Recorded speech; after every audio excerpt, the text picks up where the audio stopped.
Guys এই মেয়েটা কিরকম চেহারা নিয়ে আসছে, তার পরিষ্কার করে দিই। মেয়েটা পরিষ্কার হয়ে গেছে, এখন ওকে ব্যান পরিয়ে দিব।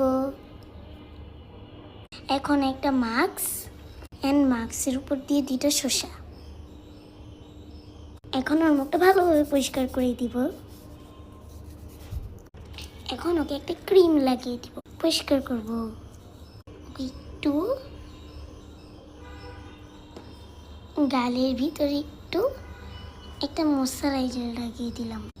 এখন ওর চোখের ভিতর নিচটা তো অনেক কালো না, এখন এটা পরিষ্কার করে দিব। এর সাথে ওর ঠোঁটটাও। এখন ওর ফাউন্ডেশন লাগিয়ে দিব। এখন ওকে লেন্স পরিয়ে দিব।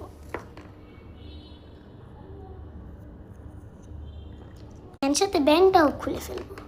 এখন ওকে মাস্কারা লাগিয়ে দিব। এখন ওকে ব্লাশন লাগিয়ে দিব। আমরা কোন ব্যান্ডটা পরাবো, এটা নাকি এটা? আচ্ছা, দুই সাইড থেকে দিতে পারবো। এটা এখানে আর একটা এখানে, আর একটা হচ্ছে লিপস্টিক লাগিয়ে দিব। লিপস্টিক দেওয়া তো শেষ, বাট এখন কোনটা দিব? এটা তিনটা অপশন আছে, একটা রেনবো, একটা পার্পল, একটা রেড। ফার্স্টে রেনবো, একদমই সুন্দর না। তারপরে পার্পল, কোনো কিছু না। Red, wow, bye bye. আগে কেমন ছিল মেয়ে আর এখন কেমন?